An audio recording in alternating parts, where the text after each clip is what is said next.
नमस्कार दोस्तों, दिव्या साहित्य संग्रह में आप सभी का स्वागत है। हमने इससे पहले वीडियो में निर्गुण काव्यधारा के अंतर्गत दो शाखाएं ज्ञान मार्गी प्रेम मार्गी का हम आपके समक्ष महत्वपूर्ण बिंदुओं को उजागर कर चुके हैं। अब लेके आए हैं सगुण काव्यधारा। सगुण काव्यधारा चलिए आगे अध्ययन करते हैं।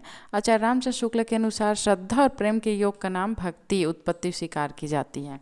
वैष्णव भक्ति का आधार ग्रंथ भागवत पुराण माना जाता है। वैष्णव भक्ति के आदि आचार्य रामानुचार्य माने जाते हैं। अहिंसावाद और प्रपत्तिवाद वैष्णव संप्रदाय का विशेषता है इसकी। वैष्णव भक्ति के दर्शन निम्नलिखित हैं। दर्शन और इनके प्रवर्तक कौन है देखते हैं। अद्वैतवाद के कौन है? शंकराचार्य। विशिष्टता द्वैतवाद के रामानुचार्य। द्वैतवाद के मध्वाचार्य। शुद्धता द्वैतवाद के वल्लभाचार्य। द्वैताद्वैतवाद निम्बकाचार्य।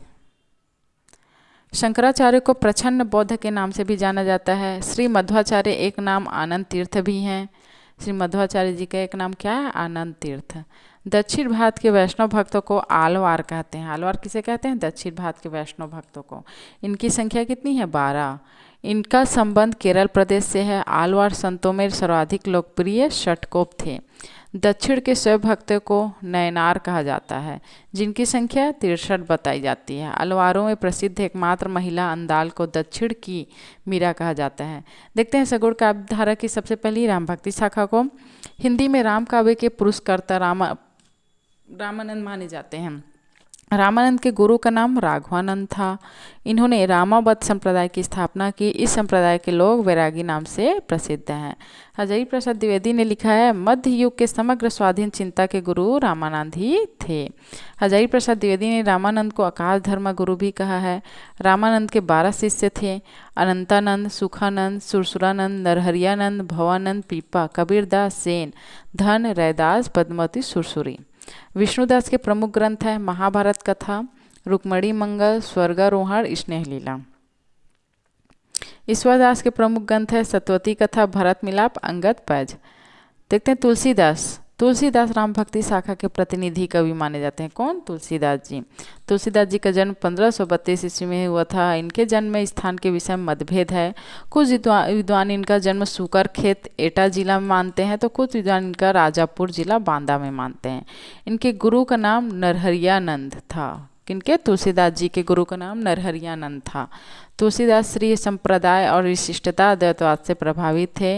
इनकी भक्ति भावना दास्य भाव की थी। तुलसीदास के संदर्भ विद्वानों ने कही गई उक्तियां निम्न हैं।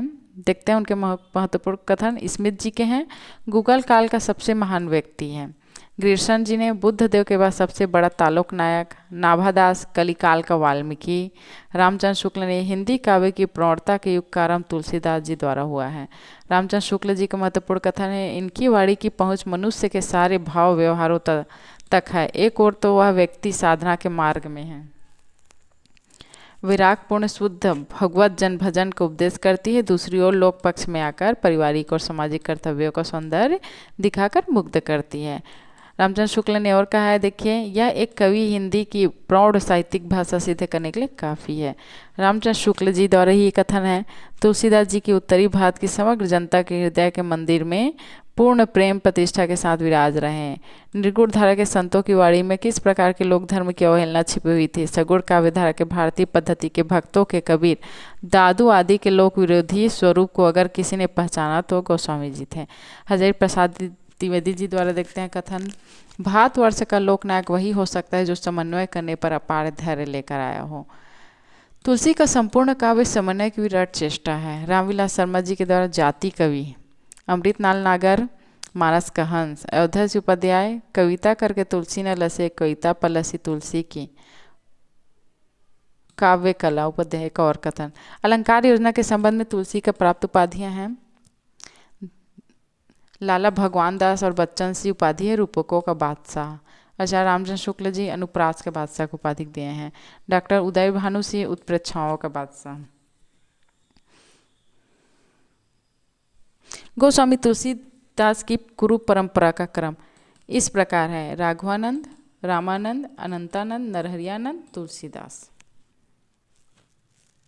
तुलसीदास जी के गुरु का नाम है नरहरियानंद, इनके गुरु का नाम अनंतानंद, इनके गुरु का नाम है रामानंद, इनके राघवानंद। रामचरितमानस की रचना संवत 1631 को हुई। इसकी रचना में करीब 2 वर्ष 7 महीने दिन लगे हैं। इसका प्रधान रस शांत रस है। रामचरितमानस की रचना गोस्वामी जी ने स्वान्तः सुखाय के साथ लोकहित एवं लोकमंगल के लिए की है। रामचंद्र शुक्ल ने रामचरितमानस को लोकमंगल की साधना अवस्था का काव्य माना है। मानस में 7 कांड है जो क्रमशः इस प्रकार से हैं: बालकांड, अयोध्याकांड, अरण्यकांड, किष्किंधाकांड, सुंदरकांड, लंकाकांड और उत्तरकांड। अयोध्याकांड के रामचरित का हृदय स्थल कहा जाता है। अयोध्याकांड को रामचरितमानस का क्या हृदय स्थल कहा जाता है। इस कांड की चित्रकूट सभा को रामचंद्र शुक्ल ने एक आध्यात्मिक घटना की संज्ञा की दी है। तुलसीदास जी ने सर्वप्रथम रामचरितमानस रसखान को सुनाई थी। रामाग्रह प्रश्न एक ज्योतिष ग्रंथ है। कृष्णा गीतौली में गोस्वामी जी ने कृष्ण से संबंधित पदों की रचना की है। पार्वती मंगल में शिव और पार्वती के विवाह का वर्णन है। रामचरितमानस में और कवितावली में गोस्वामी जी ने कली काल का वर्णन किया है। कवितावली में बनारस के तत्कालीन समय फैली महामारी का वर्णन किया गया है। तुलसीदास ने अपने बाहु रोग से मुक्ति के लिए हनुमान बाहु की रचना की है। तुलसीदास के ग्रंथ कालक्रम अनुसार इस प्रकार हैं, देखते हैं। ग्रंथ, समय, भाषा और काव्य रूप। वैराग्य संदीपनी 1626-27 में भाषा है ब्रज, काव्य रूप है मुक्तक। रामाज्ञा प्रश्न 1627-28 में भाषा है अवधि, काव्य रूप है मुक्तक। राम ललांछू 1628-29 में अवधि भाषा प्रबंध काव्य है। जानकी मंगल 1629-30 में अवधि भाषा प्रबंध काव्य। रामचरितमानस 1631 में अवधि प्रबंध काव्य है। पार्वती मंगल 1643 में अवधि भाषा में लिखा गया प्रबंध काव्य है। कृष्ण गीतावली 1643-60 में ब्रज भाषा में गीति काव्य है। गीतावली 1630-70 में ब्रज गीति काव्य है। विनय पत्रिका 1631-89 ब्रज भाषा गीति काव्य है। दोहावली 1626-80 में ब्रज भाषा मुक्तक काव्य है।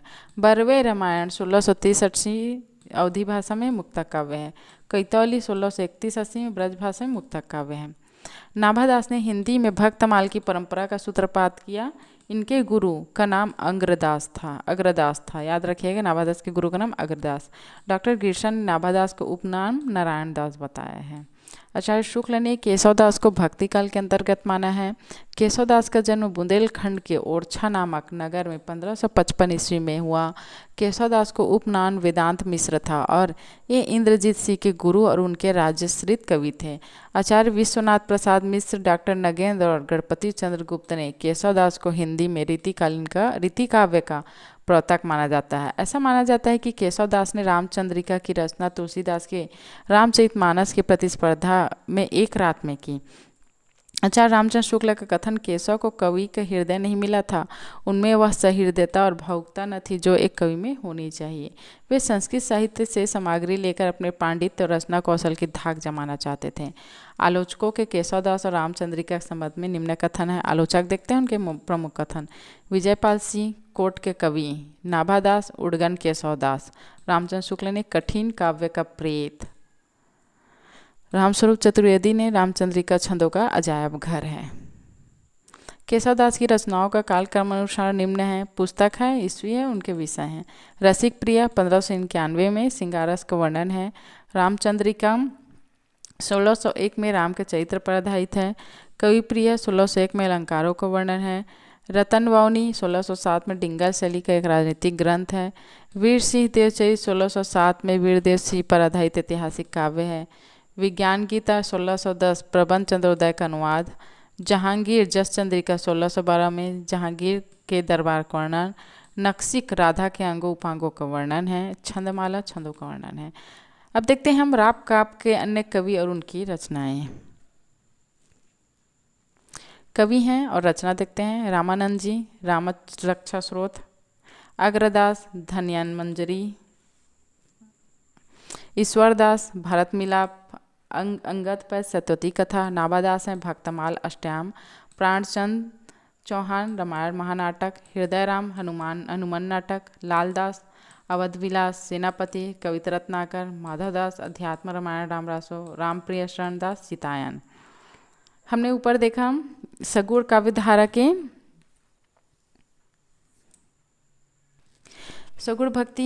सगुण धारा के राम भक्ति शाखा के ऊपर हम अध्ययन कर चुके हैं। अब देखते हैं कृष्ण भक्ति शाखा। भक्ति काल को मुख्य रूप से मित्रों 2 वर्गों में बांटा गया था। एक राम भक्ति निर्गुण काव्य धारा और सगुण काव्य धारा। तो निर्गुण काव्य धारा को पुनः दो भागों में बांटा गया था, ज्ञान मार्गी, प्रेम मार्गी। और पुनः फिर सगुण धारा को पुनः दो भागों में बांटा गया है, राम भक्ति शाखा, कृष्ण भक्ति शाखा। तो हमने अभी ऊपर अध्ययन किया है राम भक्ति शाखा, अगला अध्ययन करेंगे हम कृष्ण भक्ति शाखा का।